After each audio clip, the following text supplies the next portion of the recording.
Hola amigos, ¿cómo están? Buenas noches a todos ustedes, un saludo cordial. Mi nombre es Elmer Merracu Aquispe, me dicen Shashu. Bienvenido al canal. Me sorprende viendo las noticias sobre el mundo.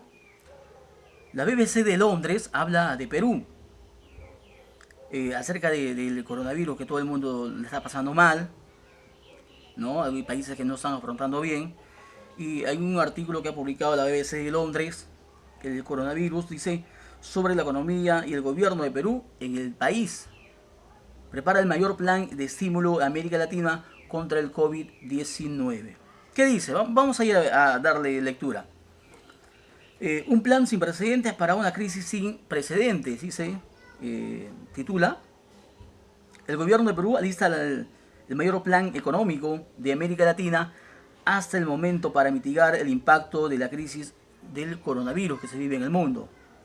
Serán de momento más de 25 millones de dólares, el equivalente a un 12% del Producto Bruto Interno del país. Una cifra muy superior a la medida de estímulo aprobados ya por otros países de la región. Argentina, por ejemplo, prevé ayuda por 5.700 millones de dólares y los subsidios directos y el financiamiento a empresas equivalentes a un 1% de su PBI. ¿Qué capacidad tiene realmente los países de América Latina para hacer frente a la epidemia del COVID-19? Nos coge a algunos países en mala situación. El impacto económico de lo que está sucediendo no tiene precedentes y el plan económico que tenemos que aplicar es un plan sin precedentes, dice la ministra de Economía. Lo dijo el domingo en la televisión María Antonieta Alba, ministra de Economía de Finanzas de Perú, país que tomó pronto severas medidas de restricción del movimiento. Al menos hasta el 12 de abril está en vigor un confinamiento obligatorio con un toque de queda, además del cierre de fronteras del espacio aéreo. Perú registraba hasta el lunes 30 de marzo al menos 900 contagiados y 24 personas fallecidas por el virus que ha provocado pues una pandemia mundial, ¿no? Todo el mundo está preocupado por esto. Porcentualmente equiparable al de Dinamarca.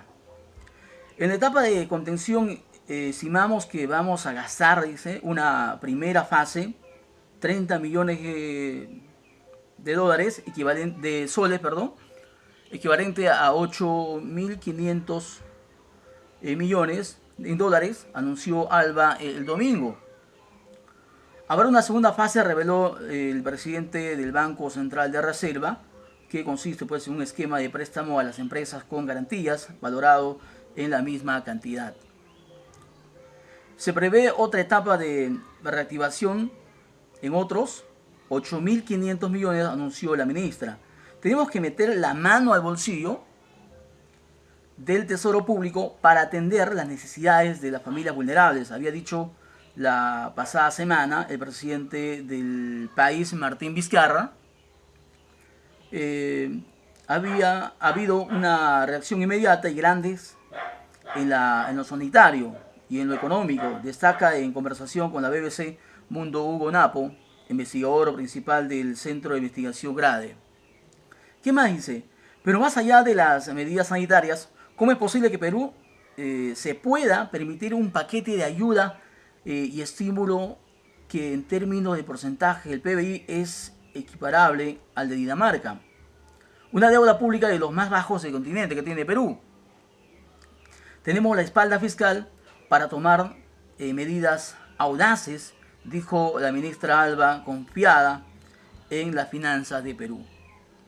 Es que el país minero cuenta con un buen colchón de ahorros después de 3 décadas de disciplina fiscal y escaso endeudamiento, lo que le concede también buenas líneas de crédito con organismos multilaterales. Las finanzas públicas de Perú son las más fuertes de América Latina, aseguró la BBC Mundo Jorge Chávez, expresidente del Banco Central de Reserva del Perú y ahora presidente ejecutivo de la consultora Maxi Mixe.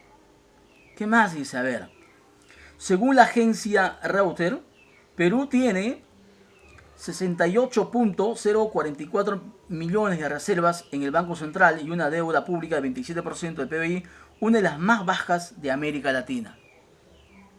Además cuenta con una baja inflación y su moneda del sol es una de las menos volátiles de la región. Nuestros ahorros y nuestros activos nos permiten enfrentar la crisis, dijo Alba. No vamos a escatimar recursos en proteger la salud de los peruanos, en contener el coronavirus, y tampoco vamos a escatimar para garantizar la reactivación económica, añadió. Para eso se acumulan reservas, dice la ministra. Los números parecen darle la razón a la joven ministra. Realmente el país está bien posicionado en términos de reservas, de cifras macrofiscales. Tenemos espacio para invertir lo que hemos ahorrado durante 30 años de disciplina macrofiscal, dice Nopo. Es ahora cuando esa disciplina está dando sus frutos, agrega el analista.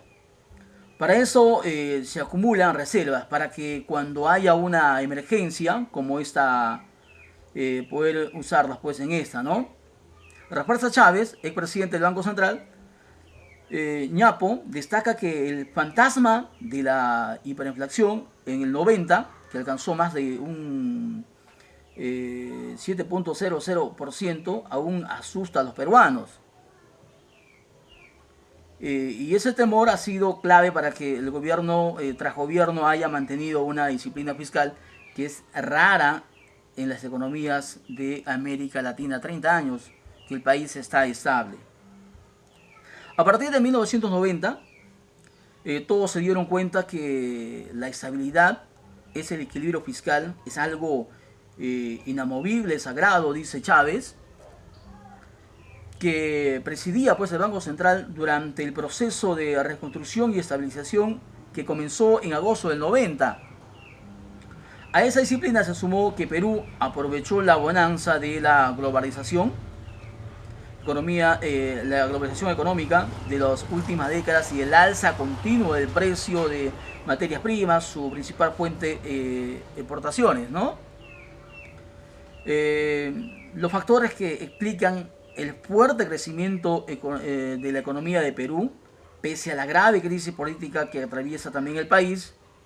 Ahora es momento de que el gobierno regrese a los ciudadanos el resultado de esa disciplina y perseverancia, dice Ñapo a BBC Mundo. Por todo ello, Perú también está en mejor posición para seguir menos magullada de la crisis económica del coronavirus que cierne como una grave amenaza sobre la región. Somos los mejores preparados de las limitaciones que tenemos, afirma Ñapo. Coincide con el de Chávez. Y ya se vio en coyunturas anteriores, como en la crisis financiera internacional del 2008, la economía peruana en 2009 creció cerca de 1% y en el 2010 un 10%, recuerda, ¿no? La economía peruana va a tener capacidad de reponerse rápidamente, aunque todo va a depender de cuánto demore esta cuarentena que estamos viviendo aquí en el país. ¿Qué es lo que más impacta negativamente, ¿no? El tiempo, cuánto va a durar. A pesar del plan del golpe de coronavirus, se dejará sentir porque Perú también tiene debilidades, el país tiene debilidades. Somos una economía altamente informal, las redes de protección todavía son precarias, tenemos variaciones estructurales en la macroeconómico que todavía son muy precarias, dice Ñapo. El avance en la macro de las últimas 3 décadas hizo que Perú pasara de ser un país pobre a un país de ingresos medios. Pero ese progreso no se vio tan reflejado en la red de salud. Aún hay debilidades que se notan ahora, pues, ¿no? De ahí que el gobierno tomará tan rápido medidas tan estrictas para evitar la tensión del sistema. Además, la economía del Perú registra su peor momento en una década. El 2019 creció un 2,2%, debajo del 4% del año anterior, debido a, entre otros factores, a la caída en la industria pesquera y a la tensión comercial entre China y Estados Unidos, ¿no? Hubo ahí un problema, ya saben ustedes, ¿no? Con Android y todo eso, ¿no? Antes de la crisis de coronavirus, el gobierno estimaba pues un crecimiento del 4%, algo que no se podría, que no se ha podido, que no se podrá sostener ahora. Dependiente de la exportación de materias primas, Perú se verá expuesto al retroceso económico de China, destino del 28% de las exportaciones del país y del 70% de sus ventas de cobre.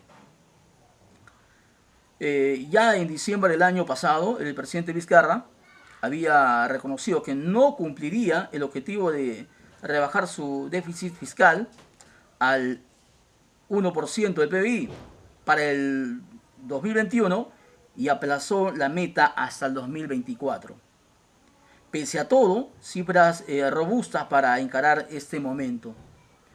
Nuestras fortalezas macro son un buen escudo contra el coronavirus, cierra Ñapo.